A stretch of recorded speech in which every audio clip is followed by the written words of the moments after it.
Parashat Ekev. Tu observeras les commandements de l'Éternel ton Dieu en marchant dans ses voies et en le révérant. Car l'Éternel ton Dieu te conduit dans un pays fortuné, un pays plein de cours d'eau, de sources et de torrents, qui s'épandent dans la vallée ou sur la montagne, un pays qui produit le froment et l'orge, le raisin, la figue et la grenade, l'olive huileuse et le miel. Un pays où tu ne mangeras pas ton pain avec parcimonie, où tu ne manqueras de rien. Les cailloux y sont du fer, et de ces montagnes tu extrairas du cuivre.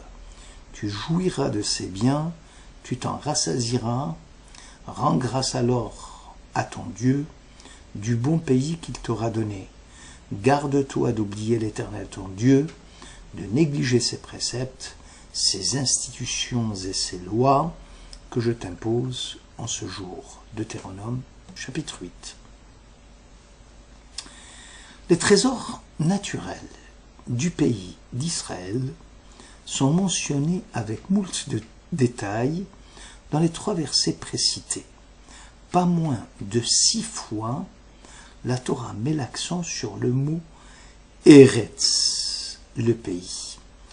Eretz Nachalemai, un pays au cours d'eau.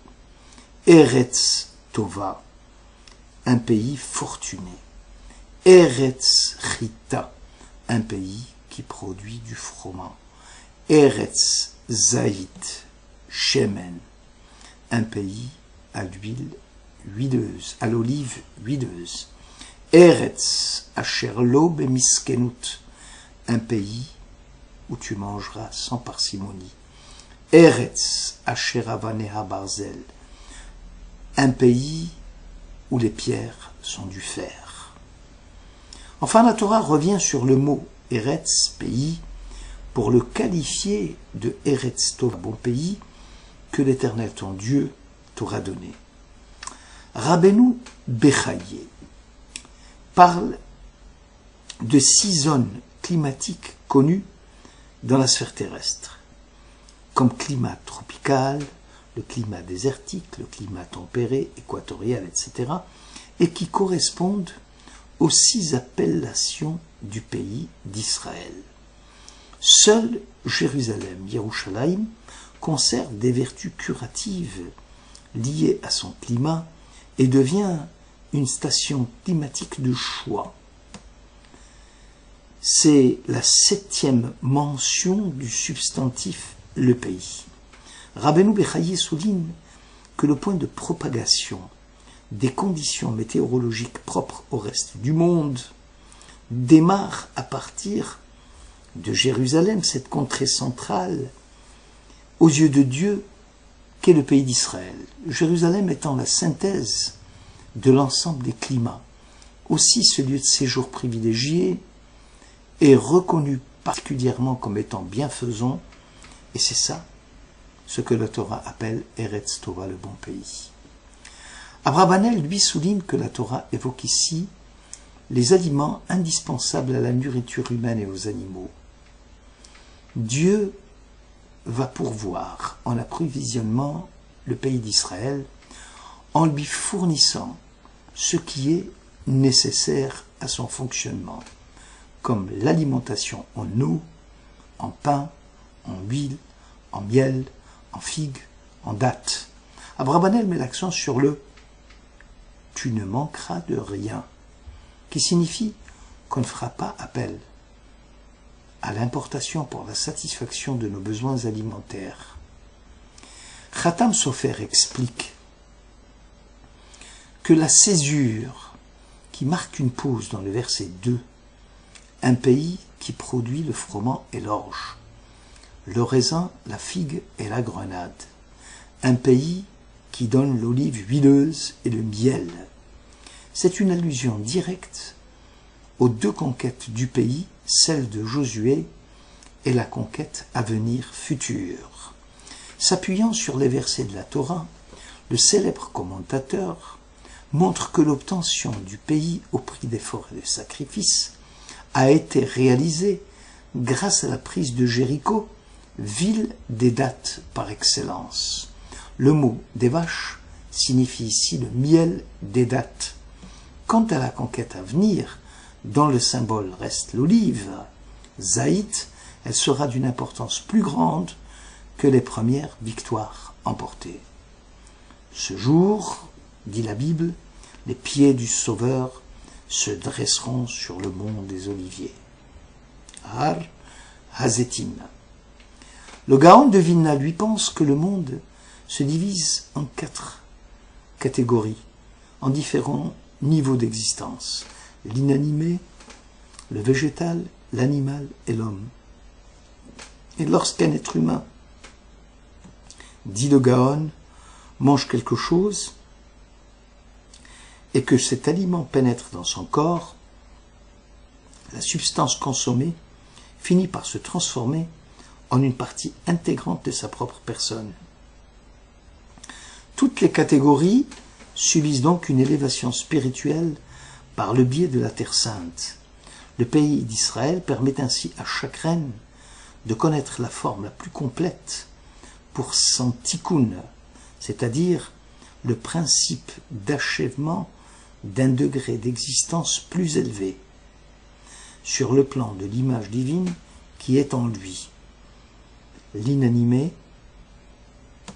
puis le végétal, puis l'animal, puis l'humain.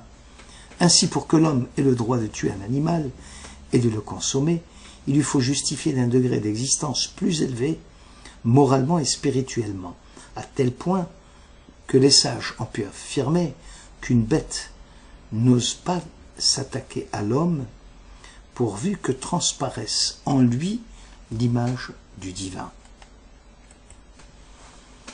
Le pays Israël deviendrait ainsi une diététique de l'âme.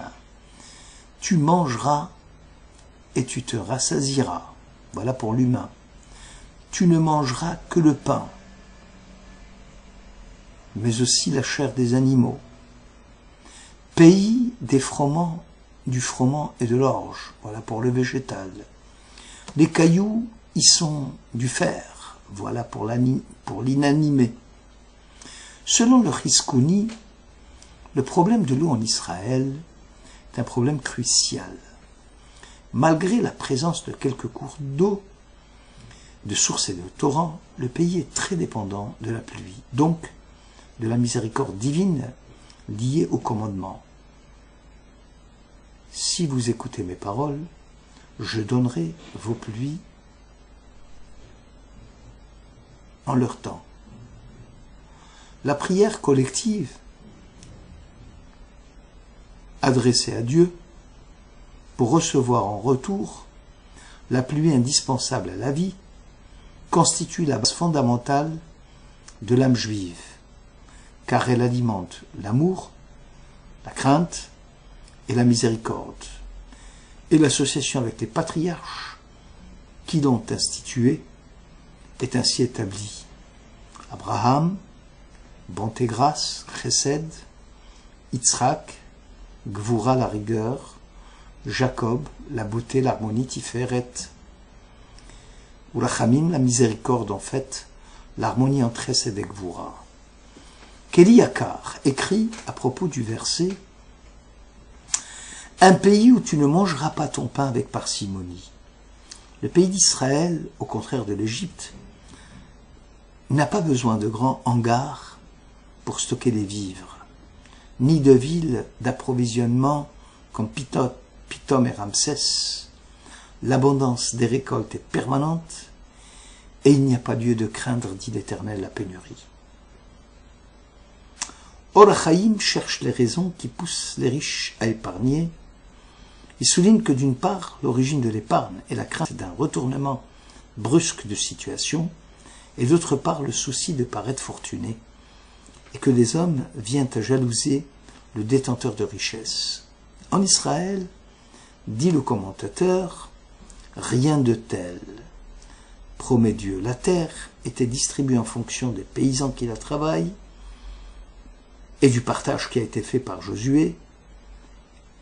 Cela ne permet pas la paupérisation des occupants, puisque la terre ne peut aller à une autre tribu, oser gagner sa vie devient un enjeu égal pour tous. Et le phénomène d'accumulation des biens matériels, au détriment des autres, ne peut pas être réalisé, écrit le Or HaChaim.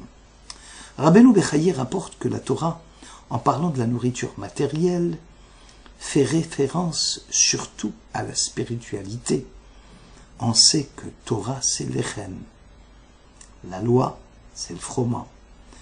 Cela signifie que manger est un éveil aux manifestations du divin. Toutes les possibilités de découvrir Dieu devant être explorées. L'une d'entre elles réside dans la conscience de dépendance qui, en étant comblée, nous incite à reconnaître Dieu dans le sens d'une identification du dispensateur de ce bienfait. L'ampleur de notre subordination à sustenter notre corps développe en nous la reconnaissance de l'auteur de la nourriture indispensable à notre vie. Il en est de même pour la Torah, qui, dit Rabbeinu Bechaye, est une alimentation nécessaire à l'âme, à la neshama. Le pays d'Israël est propice au génie juif. C'est ici où l'homme juif développe mieux qu'ailleurs les aptitudes naturelles et supérieures de son esprit et qui le rendent capable de concevoir, d'imaginer, de créer des choses. Il n'y a pas de Torah comme celle diffusée en Eretz Israël. Il n'y a pas de sagesse, disent nos sages, comme celle d'Eretz Israël. Ici, le pain entendu dans la Torah ne sera pas donné parcimonieusement, mais à profusion. Sforno relève que le pays ne connaîtrait pas les affres de l'inflation et la baisse des cours, la chute des marchés ou la hausse des produits liés à l'inflation et qui sont d'une telle gravité pour l'économie marchande, que le traité Ta'anit décrète que c'est une raison suffisante pour sonner les trompettes et déclarer la calamité en proclamant un jeûne collectif. C'est là le sens de l'expression « tu ne mangeras pas ton pain avec parcimonie ». De plus, pour Sforno, les cailloux y sont du fer. C'est une allusion directe à la fameuse pierre de Hébron, dite pierre de Jérusalem, celle que l'on exige des promoteurs immobiliers pour l'édification des bâtiments de la capitale éternelle d'Israël, Jérusalem. Melo HaOmer apporte une conception qui cadre avec le niveau de vie actuel des résidents d'Israël. Des citoyens qui savent vivre, dit-il, et qui se contentent de ce qu'ils ont. Les gens de ce pays sont conduits à apprendre à vivre avec le sentiment de celui dont les désirs sont tous comblés, satisfaits. Cette satisfaction, écrit le Melo HaOmer, est une forme d'héroïsme. D'après les maximes de nos pères, les héros de temps moderne est doté de cette qualité extraordinaire de savoir dire merci mon Dieu, Baruch Hashem. Ce héros peut être tout simplement notre voisin de palier qui va à son travail. Bien que la veille, un attentat meurtrier a eu lieu juste à côté de lui, mais qui continue à faire ce qui doit être accompli. Celui qui poursuit sa marche de construction du pays d'Israël, même après qu'on l'eut blessé, celui dont on arrache les arbres et qui les replante, celui dont on tue les enfants et qui donne naissance à d'autres, celui-là est appelé Gibor, le héros.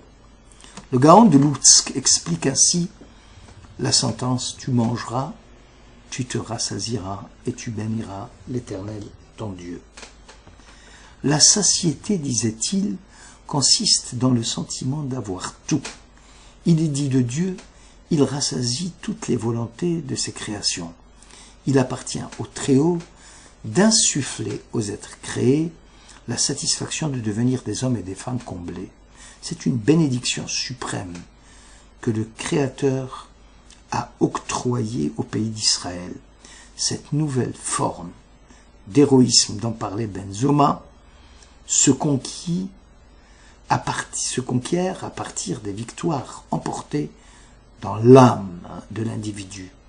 Elle se distingue par sa dimension spirituelle et met en lumière un nouveau type de héros, celui qui est comblé et qui sait reconnaître Dieu, son bienfaiteur. Merci de votre écoute.